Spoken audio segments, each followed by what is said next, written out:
Kharkiv को तबाह करने के बाद रूस अब कीव की घेराबंदी कर रहा है और यह आशंका जताई जा रही है कि रूस की ओर से कीव पर भयानक हमले की प्लानिंग है और यही वजह है कि 4 दिन तक शांत रहने वाले कीव में अब हलचल अचानक से बढ़ती दिख रही है।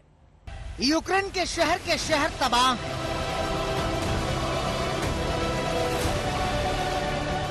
चारों ओर बर्बादी का मंजर है।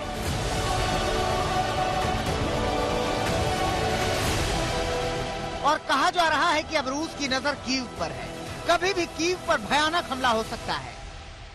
इस समय एक बहुत बड़े हमले की तैयारी हो रही है। कहा यह जा रहा है कि रूस की सेना की तरफ से न केवल उनके स्पेट्सनाज कमांडो बल्कि उनके स्पेट्सनाज कमांडोज के साथ साथ चेचन जो लड़ाके हैं, जो चेचनिया में बहुत जबरदस्त लड़ाके लड़ चुके हैं, वो और जो वैगनर टीम्स है वो यहां पर दाखिल हो रही है और ये राजधानी कीव के अंदर दाखिल हो चुकी है। यानी अंदेशा ये है कि जब कीव की सेना, जब यूक्रेन की सेना बाहर से आ रहे रूस के लड़ाकों का सामना कर रही होगी, रूस की सेना का सामना कर रही होगी, तो पीछे से ये जो स्पेशल टीम्स यहां पर कीव के अंदर दाखिल हो चुकी है, ये पीछे से उन पर हमला करेंगी और इससे दो तरफ से घिर जाएगी यहां की सेना।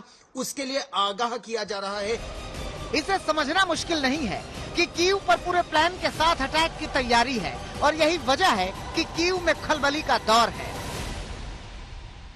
रूस पिछले 3-4 दिन से कोशिश कर रहा है कि वो किसी तरह से इरपिन शहर पर कब्जा कर ले, जो कि कीव के ऊपर कब्जा करने में बहुत अहम है। लेकिन 4 दिन की कोशिशों के बावजूद वो इरपिन पर पूरी तरह कब्जा नहीं कर पाया है। इसी तरह हमने देखा खार्किव में उसको शहर पे कब्जा करने में बहुत लंबा वक्त लगा, जितना उसने नहीं सोचा था। तो अब जो रूसी स्ट्रेटेजी है इस फील्ड में, मैं देख रहा हूं कि वो लगातार टेरिटरी पर, जमीन पर कब्जा करता जा रहा है, बहुत बड़े भूभाग पर कब्जा करता जा रहा है और शहरों को घेर के रखा हुआ है उसने। तो क्या इससे भी भयानक मंजर आने अभी बाकी हैं? क्योंकि कीव में तबाही की तस्वीरें देखिए। कुछ दिन पहले तक हंसता खेलता ये शहर युद्ध में भीषण तबाही झेल रहा है। अब चर्चा ये भी चल रही है कि क्या जेलेंस्की पद छोड़ दें तो पुतिन युद्ध रोक देंगे। जो जेलेंस्की हैं उन्हें अपने देश के हित के लिए और उनकी बर्बादी को देखते हुए इस्तीफा दे देना चाहिए और उसके बाद किसी और को उनकी जगह पर बैठना चाहिए। इस तरह की चर्चाएं भी यहाँ पर आम हो गई हैं। बहुत ज्यादा दबाव बढ़ता जा रहा है, आक्रमण बढ़ रहे हैं जैसे जैसे, और साथ में जिस तरीके से जो स्ट्रेटेजिक इलाके आप कह रहे हैं जहां पर आक्रमण किया जा रहा है, जहां पर प्रहार किया जा रहा है, जहां ये धमाके हो रहे हैं, उनसे बहुत ज्यादा दिक्कतें हो रही हैं। शहर के कुछ इलाकों में हम देखते हैं कि उनकी आपूर्ति तो चीजों की हो पाती है, जो चीजें हैं उस हिसाब से पहुंच पाती हैं कन्वीनियंस स्टोर्स वगैरह में, लेकिन कल ही हमने देखा था कि चंद घंटों के अंदर ही वो शेल्फ के शेल्फ खाली हुए थे। तस्वीरें भी हमने भेजी थी। दरअसल इस भीषण ठंड और बर्फबारी के बीच आम लोगों को बेइंतहा मुश्किलों से गुजरना पड़ रहा है। घरों को गर्म करने के इंतजाम नहीं है क्योंकि गैस की सप्लाई ठप है। कई शहरों में बिजली भी गुल है। वहीं सबसे ज्यादा तबाही झेल चुके यूक्रेन के दूसरे सबसे बड़े शहर खार्किव पर रूस का कहर जारी है। हालांकि यूक्रेन ने रूस के विमान को मार गिराकर बदले की कार्रवाई भी की है।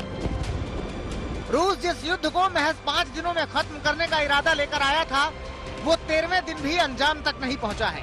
यही नहीं, हताहत होने वाले रूसी सैनिकों की बढ़ती तादाद का दबाव पुतिन पर देर सवेर पड़ता नजर आ रहा है।